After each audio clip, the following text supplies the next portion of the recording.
A huge power outage hit Spain, Portugal, and parts of southwest France all at once, leaving millions of people without electricity. It happened on Monday morning, April 28, 2025, and caused lots of problems. Airports couldn't function, trains stopped in places like Lisbon and Madrid, and some hospitals had to cancel surgeries because they had no power. Everything just came to a stop. No one is sure yet what caused the blackout, but the company in charge of Portugal's electricity said it might have been something strange called induced atmospheric vibration. That's a rare and weird thing that can happen in the sky and might mess with power systems. It occurs when substantial changes in temperature and wind mess with giant power lines, making them wiggle and shake in strange ways. These wobbles can confuse the power system and cause big problems. So, REN, the company that runs Portugal's electricity, first said that those weird wobbles might be the reason everything went dark. But later, they said that was not really what happened. According to REN, the real reason for the blackout was a huge voltage change, like a power surge, in Spain's power grid. At that moment, Portugal was using electricity from Spain. When that enormous power fluctuation hit, it triggered automatic safety systems in Portugal. Those systems shut everything down to protect power plants. Sadly, it also caused a nationwide blackout. During extreme weather in Spain, the air temperature changes fast, and that makes immense power lines stretch or shrink like rubber bands. That changes how tight they are and how they move in the wind, which can mess with both their physical balance and the electricity flowing through them, making the entire system unstable. Some experts say that if things get bad enough, this can even break power lines, cause short circuits, or even damage the towers holding up the lines. That's why safety systems are always in place. They're supposed to shut parts of the grid down automatically to stop bigger disasters. During the blackout, something like a domino effect happened. When parts of the power grid shut down, it made other parts unstable too. Some of the big electricity generators couldn't handle the chaos and had to disconnect. And when you suddenly lose those big generators, the power system can't keep up. It's something like too many people needing electricity, but not enough of it being made. It can cause even more blackouts to spread fast. Nobody knows exactly what started the blackout. Some people wondered if it might have been a cyber attack, like someone messing with the system on purpose through computers. But officials from Spain and the European Commission said that there was no proof of that. Spain's electricity company made it clear, cyber attack? Nope, that's not the problem. Still, one big reason so many places were hit is because Europe's power grids are all connected like one big web. Usually, that's a good thing, since if one country has a problem, another can help by sharing electricity. At the same time, everything has to stay super balanced. The amount of electricity being made must match how many people are using it. If even one part gets knocked out, it can mess things up for other parts nearby, especially if they were depending on it. In other words, when something big goes wrong, it can travel through that web and cause problems in lots of countries at once, just like what happened in this case. And it's not the first time this kind of thing has happened. Back in 2003, most of Italy had no power for 12 hours because of a problem with an electricity line connected to Switzerland. In 2006, overloading of lines coupled with low temperatures caused too much power to surge through Germany's grid, which ended up knocking out power in many parts of Europe. Anyway, speaking of the recent blackout, by Tuesday morning, things started getting better. Most of the lights came back on across the Iberian Peninsula. That's Portugal and Spain. All of Portugal had power again, and 99% of Spain did too. Now, the people in charge are trying to figure out exactly what went wrong, and how to make sure it never happens again. So yeah, power grids are awesome when they work. When things go wrong, they can go really wrong. Now, let's travel back into the past, to the year 2012. Long time ago, huh? That's when India had one of the biggest blackouts in history. More than 600 million people lost electricity. That's like half the country or the entire population of Europe. This huge mess happened when 3 enormous power grids all broke down at once. Yep, those very grids that move electricity around. So when they fail, the lights go out everywhere. Because of this, entire cities just stopped working. Trains couldn't move, water pumps stopped, traffic lights went dark, and people were stuck all over the place. In Delhi, the capital city, the metro shut down, and passengers had to be helped off the trains. Without traffic lights, the roads turned into giant traffic jams. The blackout hit 20 of India's 28 states, including big ones like Punjab, Haryana, Uttar Pradesh, Rajasthan, and West Bengal. In West Bengal, around 200 miners got stuck underground because the elevators stopped working. Luckily, they were all rescued safely. Engineers worked all night to fix things, and by the next day, they managed to get the power back on for all 3 grids. In India, smaller power cuts happen a lot, especially in cities. That's because the country doesn't make enough electricity for everyone, and the equipment they use is pretty old. But a full grid collapse like this is rare. Before this, it happened in northern India back in 2001, so when it happened again in 2012, and across 3 grids no less, it was very important. Everything just shut down, and it showed how much the system needed fixing. But blackouts like these happened in Europe before, too. Back in 2006, something weird happened because people in Germany got cold. It was a chilly Saturday night, and families in northern Germany turned on their heaters all at once. This sudden spike in energy use put a huge load on the power grid. To make things worse, one major power cable had been turned off for a bit so a ship could pass under it. Ooh, talk about bad timing. The grid couldn't handle everything, and it started breaking down. First, Western Germany had blackouts. Then, things started going wrong in France, where even the big French power company, EDF, couldn't keep up with demand. Before long, power was going out in Paris, its suburbs, and other parts of the country. Then the trouble spread to Italy, Spain, and Belgium, and even Morocco. Millions of homes were left without power. In France alone, about 5 million people were left in the dark. Trains stopped running, and fire crews got loads of calls from people stuck in elevators. One of the people in charge said the whole thing started falling apart like a house of cards. Country after country started pulling power from France, which only made things worse. To stop a total blackout across all of Europe, they had to shut down some electricity for a short while on purpose. Over in Italy, the lights went out in both northern and southern regions. This country often imports electricity from other places, so it got hit hard. A few years earlier, in 2003, most of Italy had gone dark during another big blackout. Belgium had its own problems, while Spain saw power cuts in some of their larger cities. Even trains and high-speed rail had to stop in some places.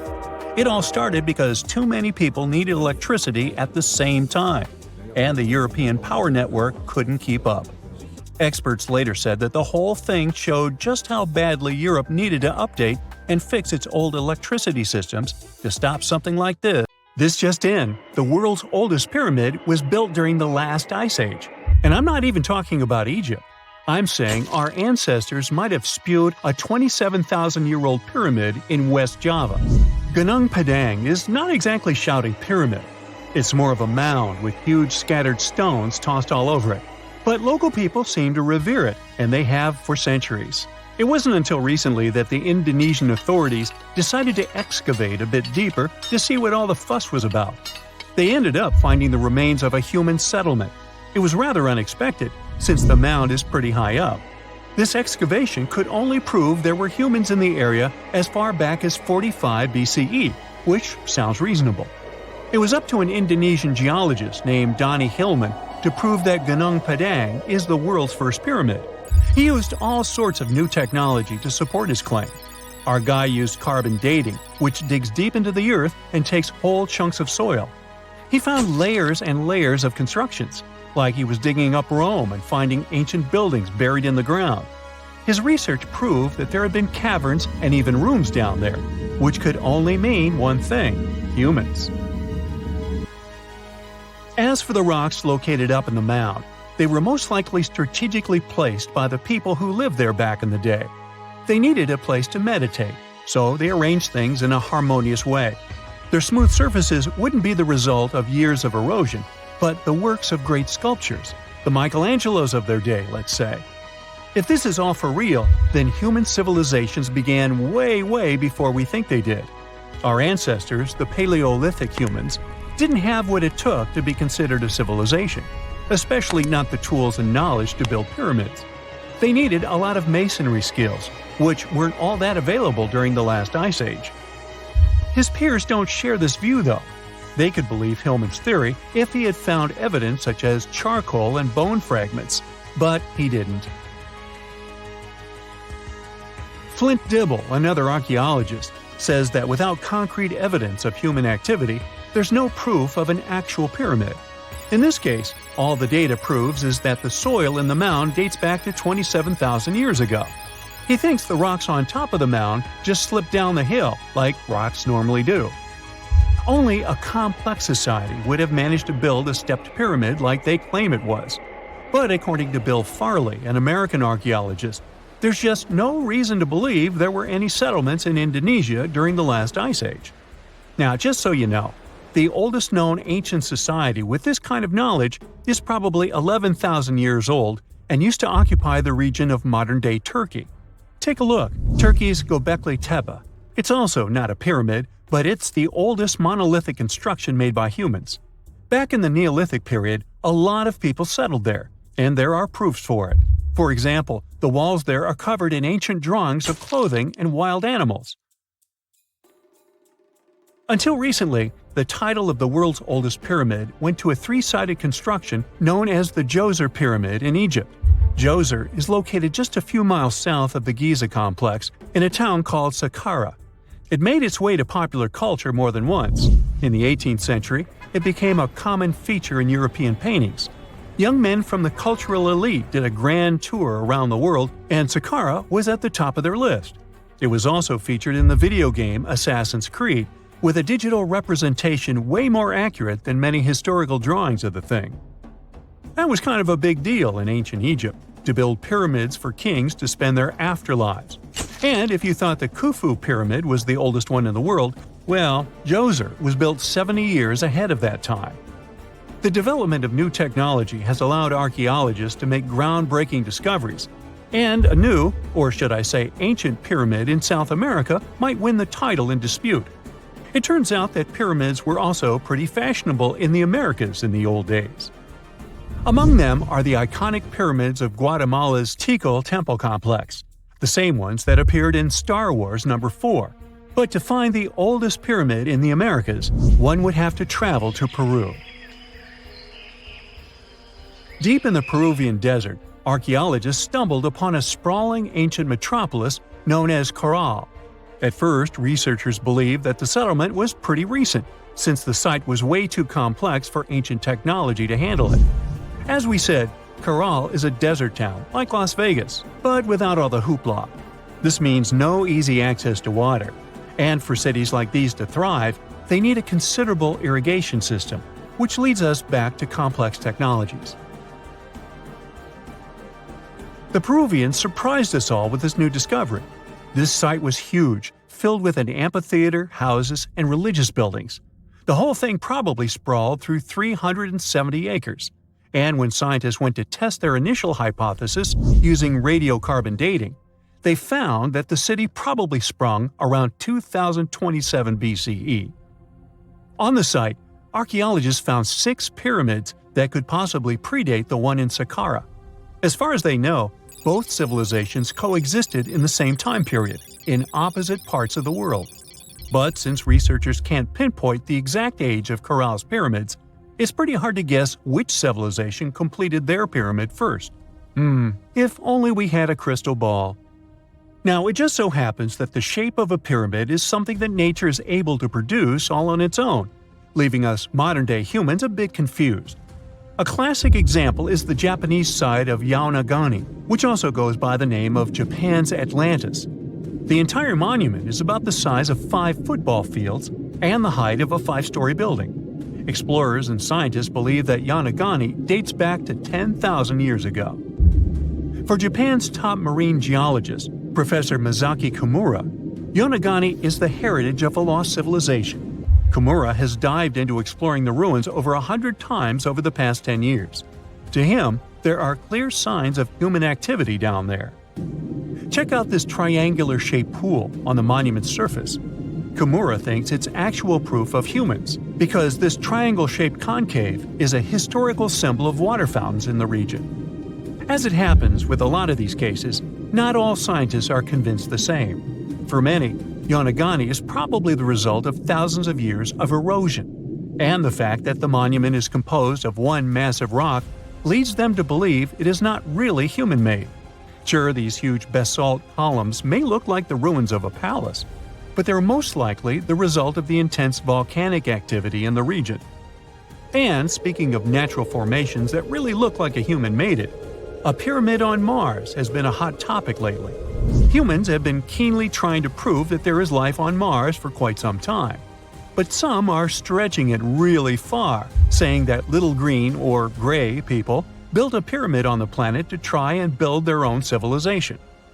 This picture was taken over a decade ago by the Mars Reconnaissance Orbiter, the MRO, but it started to resurface recently. It shows what looks like a three-sided pyramid. Some people claim that the smooth side of the pyramid could only be the effect of otherworldly work. Then science comes along and explains that Mars is home to one of the deepest canyon systems in the whole solar system. The so-called pyramid is located in what is known as the Kandor-Chasma region. This Martian region has a bunch of similar formations that are nothing more than the result of erosion. Nothing supernatural going on there, apparently.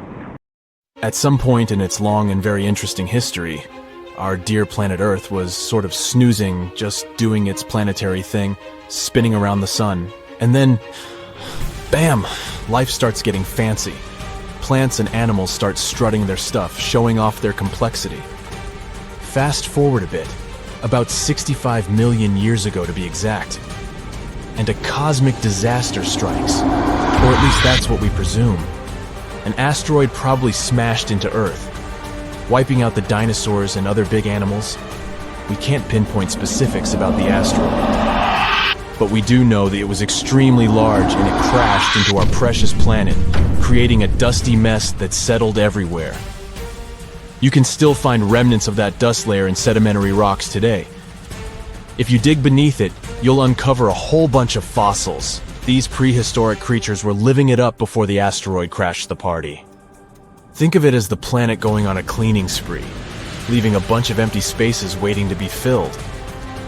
And guess who took the opportunity? Mammals! These furry little critters were the ones to rise to fame.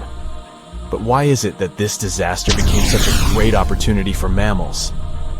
It's pretty simple, actually. With no big bullies around, they grew, multiplied, and had a population expanse. All kinds of mammals joined to fill in the blanks. Primates, rodents, basically, the whole furry gang. We're talking about placental mammals, marsupials, and even egg-laying mammals, adding some serious variety to the mix. We like to think of primates as our closest relatives here on Earth. What's their story? Well, around 63 million years ago, just a couple of million years after the dinosaurs' final dance, the primates decided it was time for a family reunion. They split into two groups, the dry-nosed primates, who became the cool monkeys and apes we know today, and the wet-nosed primates, who went off to become lemurs and aye-ayes, hey-hays. The fun didn't stop there. About 58 million years ago, the dry-nosed primates began their own little mission. One special guest called the tarsier, arrived on the scene, featuring big eyes that were perfect for late-night shenanigans. This tarsier took a different path from its primate relatives, embracing its unique niche and evolving separately. To this day, the tarsier is the only primate that feeds exclusively on meat. These little guys have a taste for insects, small birds, rodents, and even lizards. But that's not all that makes them unique. Their eyes are twice the size of their brains. Also, their heads can do a full 180-degree spin, just like an owl. Because of their features, the tarsiers are the true kings and queens of the night. With their superpower of ultrasonic tracking, they can spot their prey instantly. Plus, their legs and feet are like springs ready to launch them into action. They've got this special ankle bone called the tarsus, which gives them those epic leaping skills. Hence the name, if you were wondering. But let's leave these little critters to rest and get back to our story, shall we? About 55 million years ago, the Earth cranked up the heat, literally. This sudden hot pod was a bit too much for many deep ocean dwellers and plants to handle, and they bid their farewells. But hey, every goodbye is an opportunity for something new, right? The oceanic mammals known as cetaceans, saw their chance and took it. They splashed into those empty niches, becoming the rulers of the sea. In this category of creatures, you can find the blue whale and the dolphin. A special primate guest made an appearance around 47 million years ago. Scientists now affectionately call the fossil of such a creature Ida. This little wonder caused quite a stir. Initially hailed as the missing link in human evolution. But here's the hilarious part. It turned out Ida was not one of us dry-nosed primates, but a cheeky wet-nosed one. Moving forward to 40 million years ago. This is when another big event happened in the primate world. The New World monkeys, our distant cousins, decided to take a different path and branch off from our lineage of Old World monkeys. They packed their bags and set off to conquer South America, where they're still living it up today. What's the difference between the two, you might ask? Well, one crucial thing that sets them apart is the fact that the Old World monkeys had nostrils that pointed downwards. Around 25 million years ago, another troop of apes entered the scene, and these guys had something special, the lack of a tail. These unique creatures would go on to become our closest relatives. We're talking apes and great apes, the cool gang who share a whole lot of genetic similarities with us. The first ape to break free from the monkey madness was the gibbon. About 18 million years ago is when this little acrobat swung into the picture. A few million years later, the great apes made their grand entrance too. Orangutans were the pioneers, venturing into the wilds of southern Asia. We're getting closer and closer to the present. It was 7 million years ago when the great apes took a major fork in the evolutionary road. One path led to our ancestors, the future Homo sapiens, and the other path led to chimpanzees and bonobos. These two primate branches remained united for a few million years before finally going their separate ways. 5.6 million years ago, a game-changing ape called Ardipithecus made its way into our evolutionary history. It had a special talent, bipedalism. That's right, this was one of the first apes to walk on 2 feet, probably making its primate buddies raise an eyebrow or two. The real showstoppers, however, arrived around 4 million years ago, the Australopithecus crew. These were the earliest members of the Hominina hominina subtribe, our tribe. What made them so special? Well, probably the fact that they brought some serious tools to the game. Stone tools, to be precise. It seems that at some point in their evolution, these clever primates started using stones to make their lives easier. Now here comes a crucial turning point in our story. About 2 million years ago, our ancestors faced a food shortage. Survival of the fittest was the name of the game, and 2 strategies emerged. Group 1 went for stronger jaws, allowing them to chomp on tough foods like nuts. Group 2 had a different idea. They opted for weaker jaws, but bigger brains. They wanted access to a wider range of food options. Obviously, the bigger-brained group took the prize. And here's where our gang comes into play. Around 2.5 million years ago, a type of primate also known as handyman made its mark on history. These clever beings had larger brains and knew how to put those neurons to good use. About 1.9 million years ago, a new star emerged, Homo erectus. These creatures not only walked upright, but also had brains that were almost twice the size of the handyman's. They took the world by surprise, becoming the first of our direct ancestors to venture out of the African continent. They even knew how to tame fire. Approximately 700,000 years ago, the world witnessed a culinary revolution. The earliest evidence of cooking appeared. And around 500,000 years ago, our ancestors decided it was time to become a bit more fashionable, donning the first evidence of clothing. Our very own species came to be just 300,000 years ago. Told you we were late to the party. But the world was never the same after the appearance of Homo sapiens, the anatomically modern humans. Alongside our other relatives, we emerged, ready to conquer the world with our innovative minds and complex societies. The exact path of our evolution remains a bit of a mystery. But what we do know for sure is that Neanderthals joined the party around at some point too. As Homo sapiens flourished, so did our capacity for language. Modern speech is believed to have emerged almost hand in hand with our species. We started expressing ourselves, sharing stories, and shaping the world with our words. So, there you have it. It took 13.8 billion years of cosmic history for humans to make their entrance. Think about it. 99.998% of the time since the Big Bang, we weren't even around. Our species, Homo sapiens, is the toddler of the Earth's family, existing for just the tiniest fraction of the universe's timeline. Yet, in this blink of an eye, we've managed to unravel the entire story that led to our existence. The story won't end with us. It's an ongoing saga, still being written with every passing moment. It's the first day of your long-awaited trip to the Amazon forest. You flew all the way to South America. More specifically, you landed in the city of Manaus. It's the heart of the Brazilian Amazon. So far, you've traveled by air, car, and now water. You are on a tiny boat, moving through the dark waters of the Amazon River. Yes, the river is also called the Amazon. And just FYI, it's the second longest river in the world. It loses only to the Nile River in Egypt. The Amazon sprawls for an impressive 2,700 square miles, beginning in Peru and ending only when it meets the Atlantic Ocean off the coast of Brazil. To get a closer look at the forest, you decide to start by exploring it by boat. First up, you watch some piranha fishing. You can even try to catch one yourself if you like.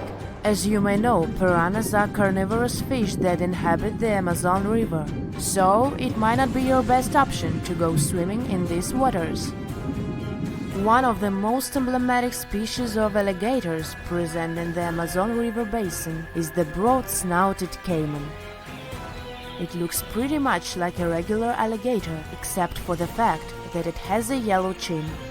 Your guide leaves the boat and searches the water to show you a caiman up close. He also tells you of another legendary creature that lives in the dark waters of the river, the pink dolphin. Lucky you get to witness a family of pink dolphins showing their fins near your boat. They look magical from the place where you're sitting. You've probably never known dolphins can be pink, huh? After a few mesmerizing moments, you discover that the dolphin's pink color is nothing but an illusion. The animals are originally pinkish-gray, but due to the brown colors of the Amazon River, they look vivid pink when you stare at them from above. Your guide tells you that the pink dolphin is a central character of Brazilian folklore.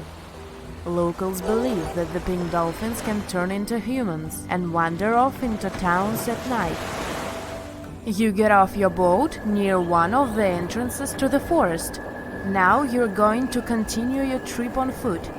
Your guide says that you are venturing into very dangerous terrain. The Amazon is home to some of the creepiest species of wildlife on the globe. But don't worry, we'll get to see a lot of them today. You've come prepared, of course. Bug spray, a raincoat, and your sharp eyes. Inside the jungle, you need to be alert at all times. You may have heard legends of the anaconda, a snake that can swallow animals as big as a cow in one go. Sorry to break it to you, but those are not just legends. Reptiles like these do actually exist. They live deep in the jungle. Is it right there, moving between the trees? Is it a spider? The so-called Goliath bird-eater is a monster spider. Its legs can grow up to a foot in length, and the spider itself can weigh around 6 ounces. It's also known as the king of tarantulas. You shouldn't get too close, of course. It's not venomous to humans, but its bite can surely sting. As its name suggests, the Goliath bird eater can even eat birds, as long as they are smaller than it is. Up next, you run into another species of spider that draws your attention. This one is so tiny that you almost don't see it. It's known by the popular name of the decoy spider. You see one of its creations, a gigantic spider built by the tiny Cyclosa spider in order to scare off large predators. This is as amazing as it is creepy. A spider that uses the remains of other insects and dry leaves to create the image of a large spider on its web. If it fools predators, perfect! But to us humans, this work of art looks almost endearing. Who knew there were artists in the arachnid world? Near a small lake, you witness a unique scene. A large snake is slowly slithering its way toward a lizard that is resting on a rock. The lizard seems obvious to the presence of the dangerous reptile, but right as the snake is preparing to attack, the lizard flies the scene in its iconic way.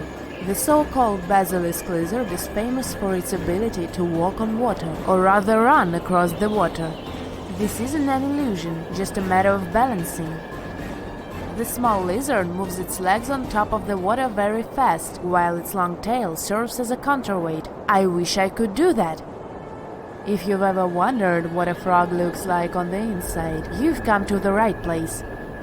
Right in front of your eyes, there is a rare local species of frog. It's known as the glass frog. This species of amphibian has a type of transparent skin that is completely see-through. In other words, you can see the frog's interior with astounding clarity. It's as if you had X-ray vision. Moving on with your journey, soon you come across a pond. Floating on its water is probably the biggest water lily you've ever seen in your life. These huge plants are also known as the Victoria Amazonica. They can measure up to 8 feet across and hold the weight of a grown-up person. But I wouldn't recommend trying to climb on it if I were you. Just cause, you know, it's the Amazon forest we're talking about. The wildlife here is amazing, but the forest itself is also a sight. There are over 80,000 species of plants and trees grown in the Amazon rainforest. In fact, you can find 10% of all the world's wildlife in this jungle. An estimated 400 billion trees grow on the gigantic area the forest occupies. Of course, this place is bound to be biodiverse, right? You won't be able to witness this phenomenon during your trip, but your guide tells you about a unique species of tree that is famous for being able to walk. Yep, you've heard correctly. There are walking trees in the Amazon rainforest. They don't have legs or anything like that, but they do move around in search of better lighting conditions. The Amazon canopy is so thick that only 1% of sunlight can reach the forest floor. Because of this, some trees end up getting less sunlight than others. The so-called walking palm trees seem to be adapted to this situation. They grow new roots, which helps them move for 1 to 2 inches per day. They can walk up to 65 feet per year. Maybe that's what inspired John Ronald Reuel Tolkien to create ants, huh? Those are pretty similar tree beings that roam freely around the world. I kid you not, it's not only wildlife that inhabits the Amazon. Actually, over 30 million people live in the forest. And there are also ancient settlements that scientists believe to have been thriving there. And I'm not talking about El Dorado, that's just a myth. But in 2018, a groundbreaking study showed that up to 1 million people probably inhabited the Amazon. Between 1250 and 1500 CE. Can you imagine that? Working alongside local indigenous people, researchers from the University of Florida found several mounds in the Amazon. Besides these mounds, they also discovered interesting ditches and geoglyphs. After mapping all of these recurring mounds, scientists understood that this was a sign of an ancient settlement. They found remnants of carefully designed walls centered around plazas. This could only mean that these ancient cities were big and could host hundreds of thousands of people. These findings brought back the idea that the Amazon could have been home to thriving civilizations way before the Europeans arrived there. But rather than cities drenched in gold, they were simply well-developed agricultural societies. You're walking down the street. You see a strange-looking antique shop called Ageless Trinkets of Mr. Bright. You're curious, so you enter there. You take a look at all the weird stuff. Suddenly, an old folded parchment paper catches your attention. It's a world map, but something's off with it. Instead of showing the countries as you know them, it shows the locations of 4 mythical lost worlds and civilizations. Mr. Bright, the shop owner, comes next to you after realizing your shock. This map won't let you find these places or anything, but I can explain to you the legends behind them if you want, he says. Let me begin with Atlantis. You might know it as Aquaman's underwater kingdom, but Atlantis, the fictional island, was actually first introduced in 2 of Plato's works. According to him, Atlantis was a highly advanced civilization that existed about 9,000 years before his own time, and its story had been passed down by poets, authors, and others. He wrote about Atlantis and its citizens to give a moral lesson and to teach about the dangers of arrogance, as well as the eventual downfall of those who are after too much power. In his dialogues, Plato stated that Atlantis was a great and powerful empire that was respected in all parts of the world. It was founded by beings who were half deities and half human, and became a great naval power after a while. Being an island filled with gold, silver, and other precious metals certainly helped their case. But besides that, it was also known for its breathtaking architecture and state-of-the-art technology, as well as its countless rare and exotic wild animals.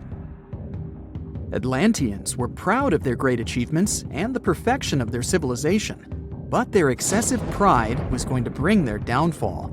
They believed they were so superior that they could gain control over any nation. This led them to launch a series of invasions. They conquered many of the Mediterranean lands, but when it was time to enter Athens, Athenians pushed back with an extraordinary force, so the Atlanteans were finally defeated. Plato stated that deities then got angry at Atlanteans because of how wicked, greedy, and immoral they became. So they punished them by sending earthquakes, which caused Atlantis to sink beneath the sea. Although the earliest written records of Atlantis were Plato's works, some people still believed his story to be based on truth and tried to identify the island of Atlantis with actual countries. Some people suggested it may have been located in the Mediterranean Sea, near the coast of Spain or Italy. Others thought it may have been located in the Caribbean, off the coast of Central or South America, but there was no solid evidence to support any of these claims. One theory, in particular, seemed more plausible than the others, though.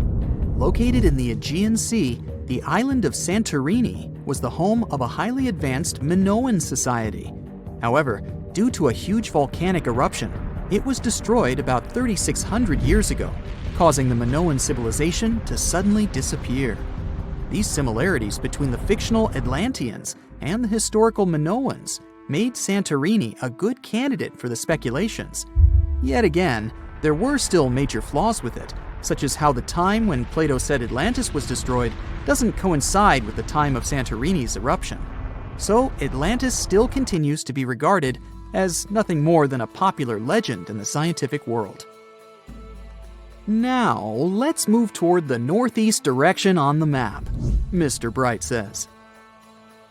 According to Celtic Breton mythology, there once was a magnificent city called Ys, also known as Caris, that towered over Douarnenez Bay in France's Brittany region. It was the most wealthy city in the entire Atlantic. It was especially famous for its beautiful gardens and buildings, and its citizens were all living comfortably and happily there. Dahout, who was King Bradlon's daughter in Brayton legends and literature, had a deep love for the sea. She begged her father to build a city at the edge of the sea, and that is how the city of Ys was established. Little did she know that she would be the one responsible for the destruction of her father's beloved gift. You see, since the city was surrounded by the sea, it needed to be protected by a dike equipped with floodgates, and these gates could only be opened at low tide. And the only one who had the keys to these gates was the king himself. One day, a handsome red knight arrived at the city, but couldn't pass the gates. Dahoud was so taken by him that she wanted to let him in. She knew that her father was the keeper of the only key to the city, so she sneaked into his room and stole it from him. Then she gave it to the Red Knight so that he could enter the city and they could be together. However, the Red Knight turned out to be the Prince of Darkness, and he intentionally left the gate open to the raging sea. The waves soon swallowed all of Ys. King Gradlon was able to escape on his magical horse, but Dahoud couldn't. She turned into an evil mermaid who lured sailors into the sea. Today, if you go to Quimper, a city in Brittany, northwest France, you can find the statue of King Gradlon riding on his horse. Although the city of Ys is a legend, Brittany coast locals believe that on the days when the waters are calm, you can still hear the tolls of the city bells deep under the sea, if you listen carefully. Mr. Bright then points at the Indian Ocean on the map and says, "Now, have you heard about Lemuria?" Back in the mid-1800s, a few scientists suggested that there was once a continent that existed in the Indian Ocean, somewhere close to the south of modern-day Sri Lanka. The first one to popularize this theory was the British lawyer and zoologist Philip Lutley Sclater. In his paper, The Mammals of Madagascar, he stated that he found lemur fossils in India, and not in Africa. However, this discovery was extremely shocking to him because of the fact that lemurs' original homeland, Madagascar, is much closer to Africa. He proposed that this was possible only if some larger continent connected the two once. He stated that this continent must have eventually sunk to the ocean floor. He then named it Lemuria, and hence the theory was born. People who came after Sclater took his theory a step further and thought that Lemuria was also the home of an extinct race of humans called Lemurians, who had 4 arms and enormous bodies, and were also the ancestors of modern-day humans, as well as lemurs. Of course, as new scientific discoveries were made on plate tectonics, evolution, and the study of DNA, the theories regarding the fictional continent called Lemuria were debunked. The last fictional land on the map is Agartha, Mr. Bright says. Taking its roots from Eastern mysticism, one legend says there's a kingdom called Agartha that is located deep beneath the surface of the earth. It's where all 4 corners of the world are connected by paths and tunnels. It is said that there's a secret entrance into Agartha hidden in the Gobi Desert, and it's built by Agarthans themselves using advanced technology that can't be detected by us, the surface folks.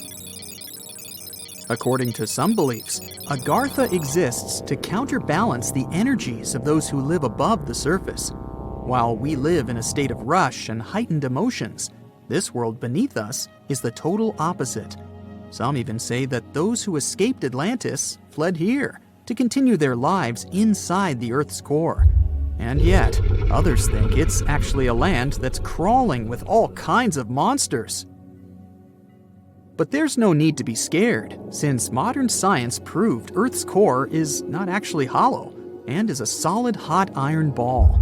So you can cancel your journey plans to the center of the Earth if you've made any. Thanks, Mr. Bright.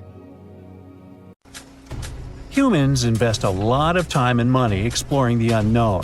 First outer space, then the ocean floor. But there's another frontier we're trying to conquer. Scientists call it the deep frontier. I'm talking about how far down to the Earth's core we've made it so far. During the 60s, humans tried digging the deepest man-made hole on Earth. This took us deep into the Arctic Circle. What later became known as the super deep borehole is also the deepest artificial point on Earth, reaching the depth of 40,230 feet. It took 20 years to drill this far into the Earth's crust, and researchers say this is only about 1/3 of the way through to the mantle. Here's a quick anatomy of our planet. If the Earth is like an onion, the crust is like the thick skin of this onion. This part is only 25 miles thick. Beyond this is the 1,800-mile deep mantle, and after that, right at the center of the Earth, is the core, which is made up of 2 layers, inner and outer. Now, can you guess where on the planet the crust is at its thinnest? On the ocean floor. When American scientists understood that, they started drilling holes on the seabed. This gave way to Project Mohole. It began in 1961, but their technology to drill deep holes on the ocean was really bad. They had to improvise. They installed a system of propellers along the sides of their drill ship to keep it steady over the hole. The main challenge was to drill as vertically as possible. Otherwise, that deep hole would look more like a deep maze. Both the Kola Super Deep Borehole project and the Project Mohole came to an official stop in the years that followed. But hey, humans have built some pretty deep stuff underground. In 1963, a Turkish man took a swing with his sledgehammer to improve his basement and discovered a tunnel. That tunnel entrance led to more openings that connected a multitude of halls and chambers. He didn't know it, but he had discovered Deringoyu. This once lost city was up to 18 stories tall and 200 feet deep. The city was large enough to host 20,000 people, and it was simply standing beneath Cappadocia in Turkey the whole time. Cappadocia hosts hundreds of subterranean dwellings. 40 of these underground cities are at least 2 stories high, but none of them are as huge as Deringoyu. There's not a lot of historical accounts of how Deringoyu was born. Some speculate that the oldest part of the complex was dug about 2000 BCE by the Hittites. The Hittites were an Indo-European civilization who formed one of the first major civilizations of the Bronze Age in West Asia. Scholars think they built this underground city to protect themselves from invasion. Others think it was actually the Christians who built the city in the 1st century CE. They speculate that it could have been constructed to protect people from the intense temperature variations, extreme heat in summer and freezing cold in winter. Geographically, the terrain under Cappadocia is great for building. The rocks are soft, which makes tunneling easier. For that same reason, opening large caves underground is fragile. That's why most chambers have pillars that support them. On the bright side, and we are, none of the floors at Deringoyu have ever collapsed. The builders of Deringoyu thought of everything. The city was shut off from the world by huge rocks that hid its entrance. It was ventilated by a total of more than 15,000 shafts, around 10 centimeters wide. This way, they guaranteed enough breathing air in the upper levels in a way that they ended up being used as the living and sleeping quarters. The lower levels of this impressive maze were mainly used for storage. But honestly, they had it all. A room for a wine press, for domestic animals, small religious buildings. They certainly didn't spare any efforts to make that underground city as complete as an above-ground one. Now, speaking of impressive underground stuff, Switzerland has the longest tunnel in the world, built here on the Swiss Alps. This absurdly huge tunnel was built over 8,000 feet below the surface. Check this out. This is what the Gotthard-based tunnel looks like. The first idea to build the tunnel was put forward as early as 1947, but construction only officially began in 1999. It took them years to approve the project and then scout for the perfect location. Even so, the 73 different rock types that compose Massif turned the construction into a real challenge. Some of the rocks were as hard as granite, and others were as soft as sandstone. This meant they needed different approaches and equipment so the whole thing wouldn't crumble down. Overall, they had to excavate about 28 million metric tons of rock to make way for the tunnel. There were many other challenges to build that far into the earth. The deeper into the mountain they got, the hotter the temperatures were. Since there's no natural ventilation, temperatures would get as high as 115 degrees Fahrenheit, making it really hard for workers to endure. The tunnel stretches for 35 miles from one end to the other. During the construction, workers had to use 4 massive tunnel boring machines, aka moles, to penetrate through the massif. Each of these moles was around 1,400 feet long. But that was one of the best things they could do, since these machines limit the disturbance to the surrounding ground and help to produce a smooth tunnel wall. You'd never guess that the world's deepest basement belongs to the Sydney Opera House in Australia. The building goes as deep underground as it grows above ground. But this basement isn't just the Opera House's foundation, it's a parking lot. This unique parking garage penetrates 120 feet underground, or 12 stories deep, while most car parks are only 4 or 5 stories deep. But that's not all that makes it unique. You see, if they decided to build a normal rectangular parking space, this would end up eliminating a bunch of possible parking spaces. And since they wanted to maximize the space they had available, they had to come up with some superb structure. First, they opened up a man-made cavern to make that dream possible. Then they had to come up with a design. That's what led to the donut-shaped cavern, or what engineers call a double helix. This design shocked the engineering community for its innovative approach. But hey, it worked! Today, there is space for over 1,000 cars down there, which seems about right for an opera house. Let's wow once again real quick. Some underground structures may take up to an hour to reach. Take this gold mine in South Africa that lies around 2.5 miles below the surface. Yeah, you may think, hey, it's just a couple of miles, why does it take an hour to get there? But the conditions are hard and it's not for the weak. But Milan Ladina, an Ecuadorian runner, even completed a half marathon there, despite temperatures reaching 104 degrees Fahrenheit, high humidity at 80%, and an atmospheric pressure of 1.4, comparable to what divers experience 5 meters under the sea. Yikes. There you are, trekking across a desert on foot. It's hot, you're terribly thirsty, and now you gotta walk around this stupid wall.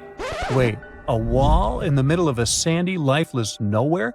Exactly, a wall in the northern Saudi desert.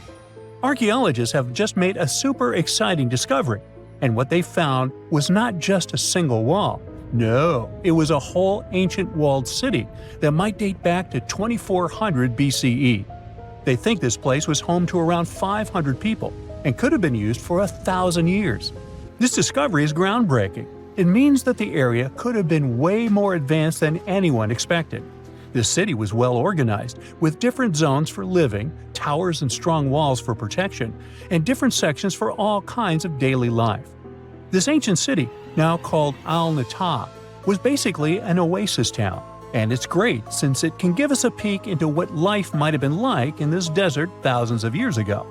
Apparently, they had clearly separated areas, like residential sections, a cemetery, farmland, and even a town center. This oasis city, found in the Khaybar area, is the first big organized settlement from the 2nd or 3rd millennium BCE that researchers have uncovered in northwestern Arabia. The first surveys show that this town, which covered about 6 acres, had several districts, including the residential area, the cemetery, and the legal one, with courts. The houses were set up in neat rows, all connected by small roads. Those streets kept the residential area separate from the rest of the town. Back then, most people in this region were nomadic herders, always moving around.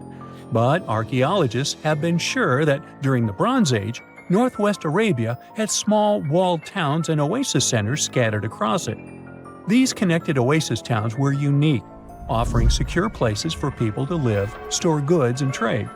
They started showing the beginnings of urban planning, which hints that people of that time were already starting to settle down and organize communities more seriously. The research team estimated that there were about 50 homes in Al-Natah, but that number could go up to 70 as they keep digging. They think that a few hundred people lived there, and probably one of the coolest things is that some houses went up to 3 stories tall. Built on a slope near a couple of major trade routes, this city was set up in a prime spot. Now, one of the most impressive things about this place is its water supply. The oasis had springs and aquifers, which are underground water sources, and such conditions were perfect for farming. Those water sources meant residents could grow their own food, making the town self-sufficient. The outer walls probably helped control who could enter the town and get access to its resources. This settled way of life was an impressive shift from nomadic living to a more agro-pastoral lifestyle, which means a mix of farming and herding animals. Another find that supports this theory is a bunch of tools like grinding stones, mortars, and pestles discovered inside the town. People there must have ground grains and prepared food. They had a diet of cereals, meat, and milk from animals they raised themselves. These astonishing findings show that the inhabitants of the town could easily feed themselves and were surprisingly advanced for that time. Thanks to better access to Saudi Arabia in the past couple of decades, archaeologists now have a much clearer picture of what life there was like thousands of years ago. The most exciting thing is that Al-Natah might have been part of a whole network of similar fortified oasis towns spread across the region, and all of these connected sites could show us how trade routes and small settlements worked together at that time in that arid area. Now, at the same time, this recent discovery isn't the only one that has the scientific world buzzing with excitement. How about we visit Egypt and see for ourselves? After all, archaeologists have just found a stash of ancient Egyptian and Greek treasure underwater. They were exploring the lost city of Thonis Heraklion off the coast of Egypt, which sank more than 1,000 years ago. This city was legendary, and nobody even knew where it was until it was rediscovered in 2000. Now they're uncovering more and more, and on this dive, they found a pile of gold and silver treasures. Those were probably used in rituals to bless Egyptian pharaohs when they took the throne. The researchers even found an ancient Greek temple dedicated to Aphrodite and some super-old Greek weapons. Frank Gaudio, the lead archaeologist, said it was astonishing that those delicate objects had survived the disaster that brought the city down. Back in its prime, Thonis Heraklion was one of the biggest port cities in the Mediterranean. It was a huge center of social life and was the main entry point for ships from Greece coming into Egypt. But tragically, due to rising waters, earthquakes, and a catastrophic tidal wave, the soil underneath the city literally turned into mush, and then the entire city sank into the Mediterranean. It was forgotten until Gaudio's team found it in 2000. Since then, they've been uncovering new parts of the city and piecing together its history little by little. If a lost underwater city doesn't seem impressive enough, we can travel to the Amazon. The discovery made there is truly mind-boggling.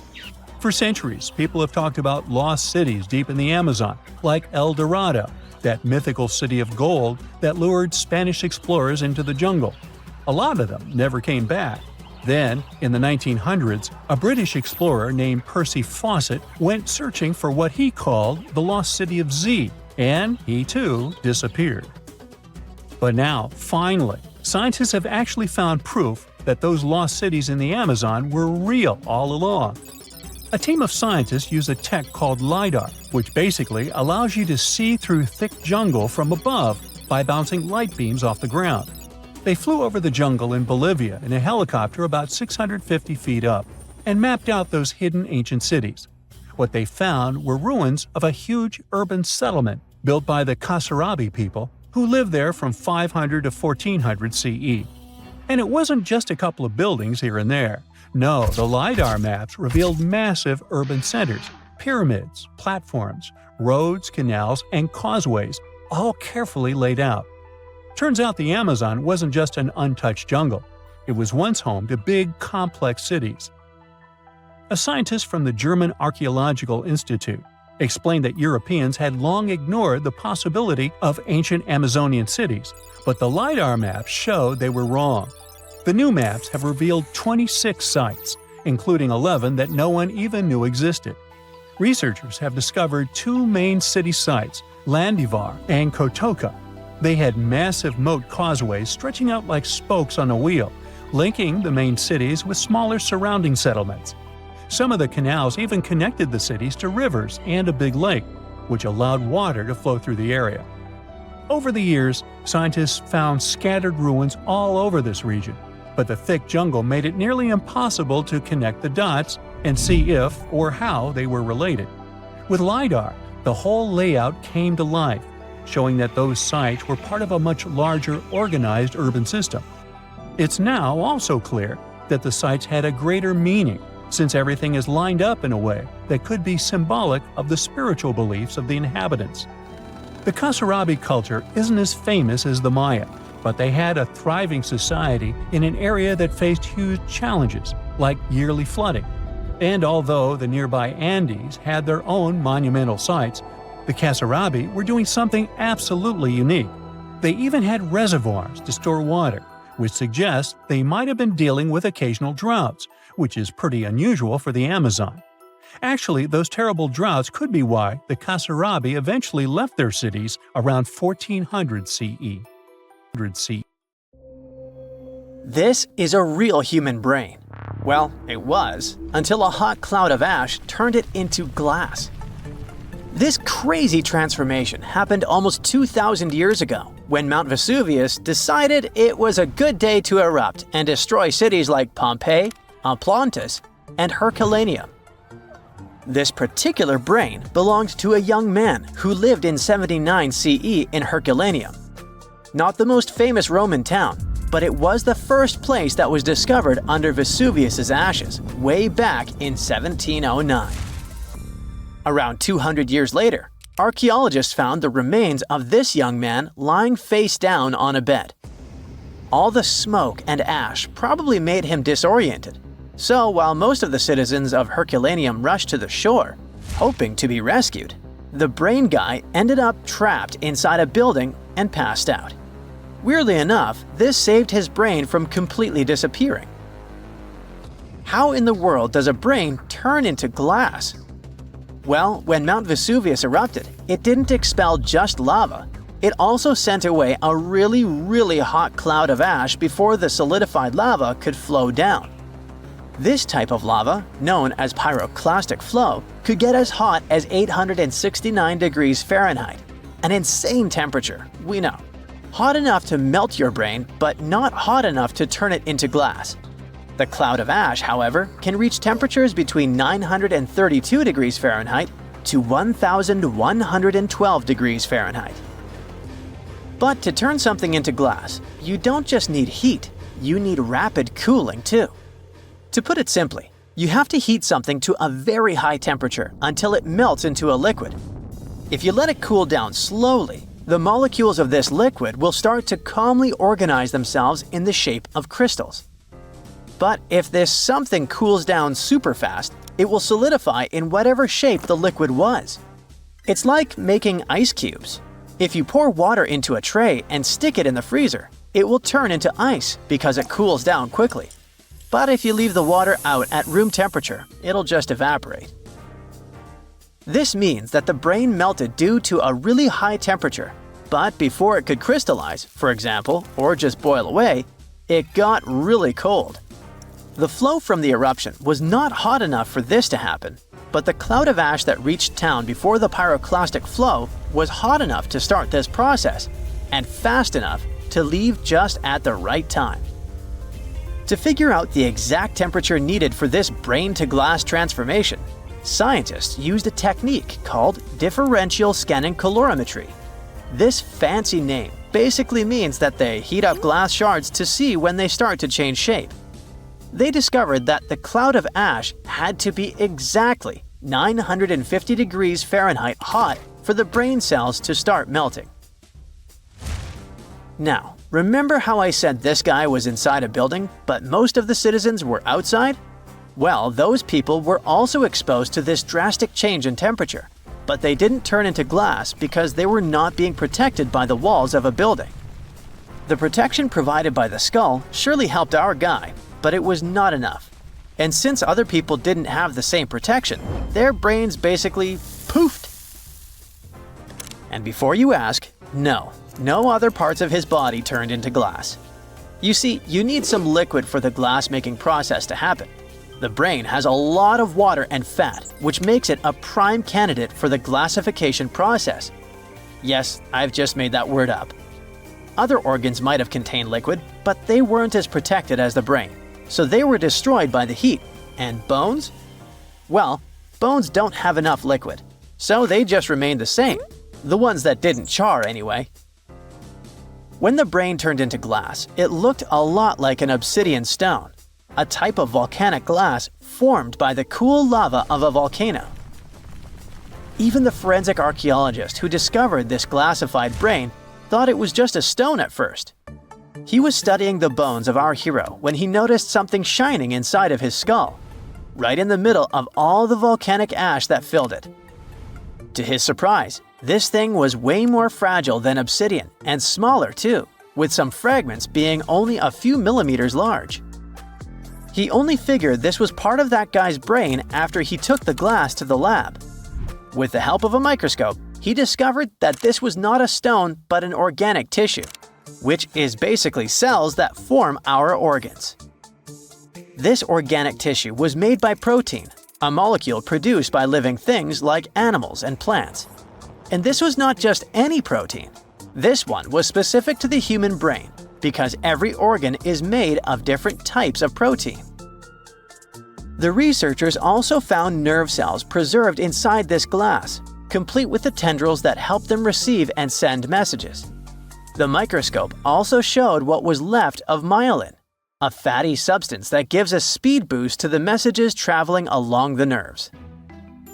This isn't the first time scientists discovered preserved human brains. In fact, more than 4,000 brains have been found since the 17th century. It may not look like a big number, but keep in mind that finding only the brain preserved in a skeleton while the other organs are gone is not that common. You see, the human brain is actually the first thing that decomposes when we're 6 feet under, and it usually turns into liquid.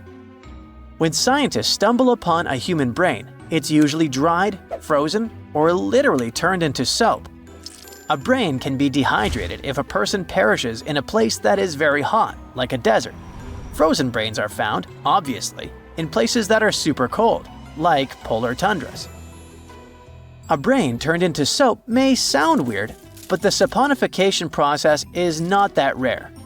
You need a lot of fat and oils to make soap, and the human brain is filled with this.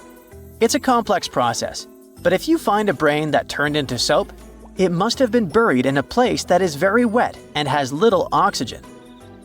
Back in 1982, for example, construction workers found dozens of human skeletons in a pond in Florida. They were all 8,000 years old, and 91 of them actually had their brains still somewhat intact. And by intact, I mean they turned into jelly soap. During the 2000s, the brains of 45 people were found in Spain, preserved because of this saponification process. This discovery helped researchers understand the chemical composition of the brains and even the weather conditions of the moment when these people passed away. Scientists also discovered two 3,700-year-old brains in Turkey that belonged to a middle-aged man and a teenager that were trying to escape an attack on their city. This time, the brains turned into charcoal because of a super hot fire. And even though their skulls preserved the brains in this state, the heating and cooling process was probably not intense enough to glassify them. But this? It's the first time in history that scientists have found a brain that naturally turned into glass. It's like finding a unicorn, but in a more scientific way. So what does this discovery mean? Well, for starters, it gives us a glimpse into the lives of those who existed such a long time ago. Secondly, it taught scientists an amazing way to preserve the human brain. It also shows just how powerful nature can be. powerful enough to turn a brain into glass, but delicate enough to preserve it for thousands of years. So, let's give a shout out to the young man who unknowingly contributed to science. He probably had no idea that his brain would one day be the star of a groundbreaking discovery. His tragic end has given us a fascinating peek into the past. You have about $130 million. What would you do with it? Fly into space or buy an island? There are many ways you can spend this much money, but one anonymous investor used it to build an extravagant underwater city. The project is not finished yet, and a lot of people are currently working really hard to make this crazy idea come to life. If all goes well, in the near future, living under the sea may become a reality.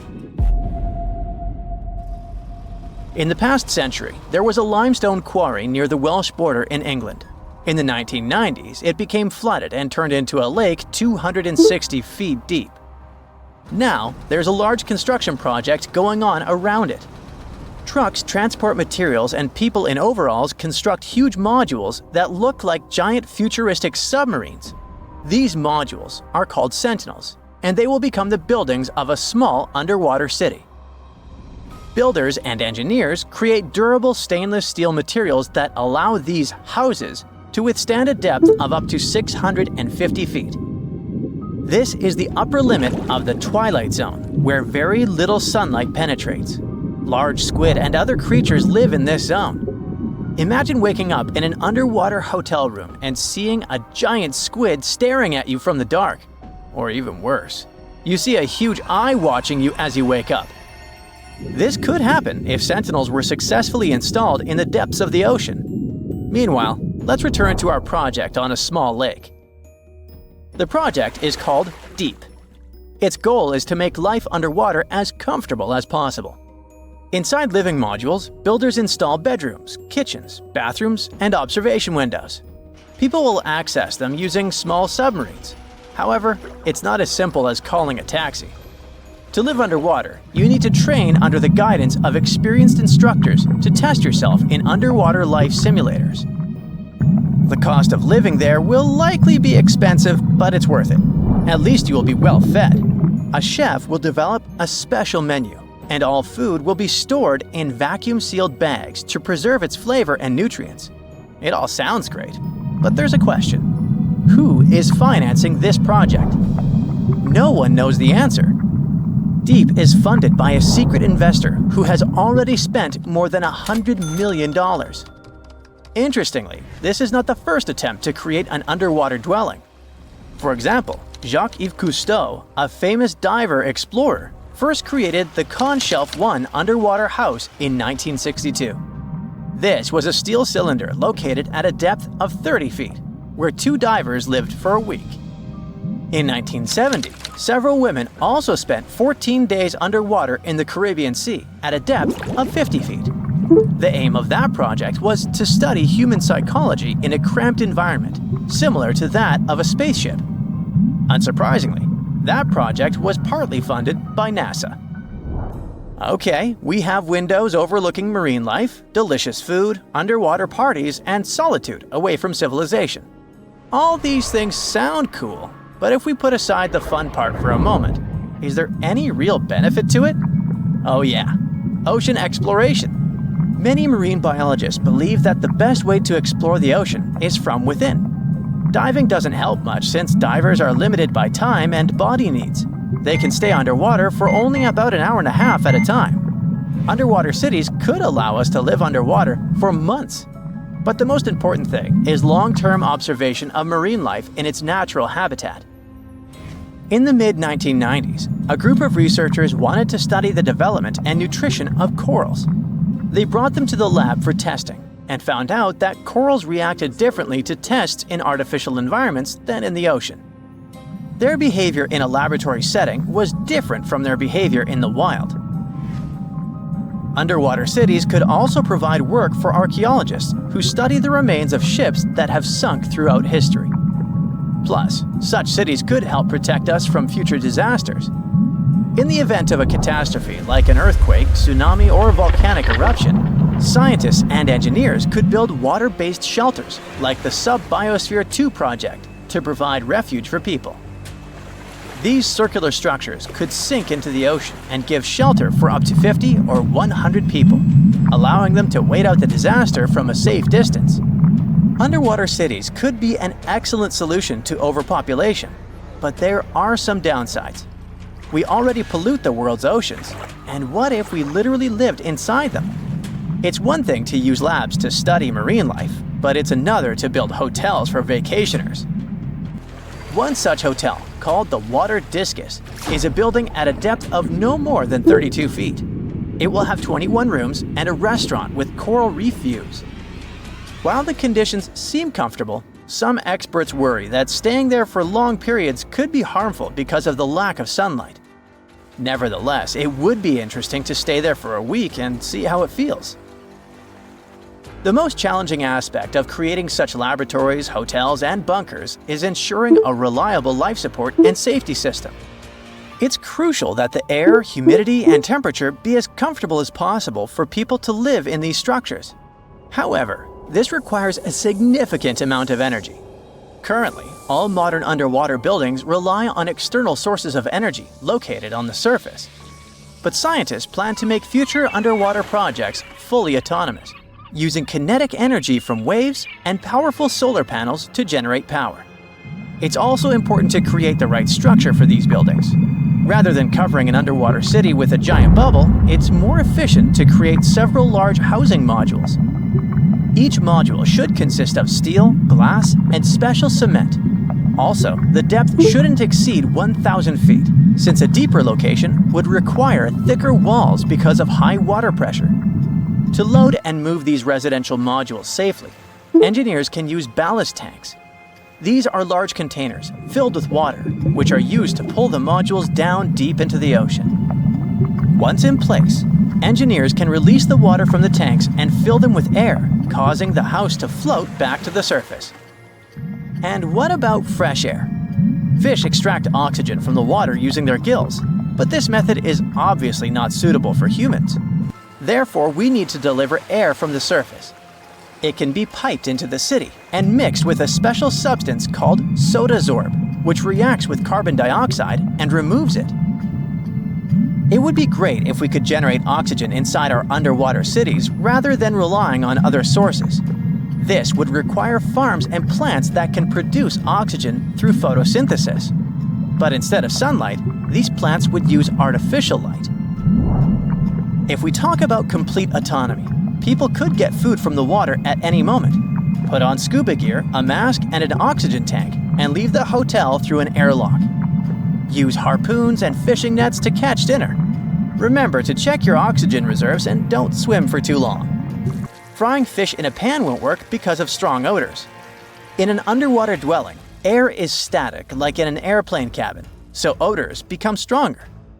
Maybe in the future, engineers will create a dedicated cooking area, but for now, you'll have to rely on canned and dehydrated food.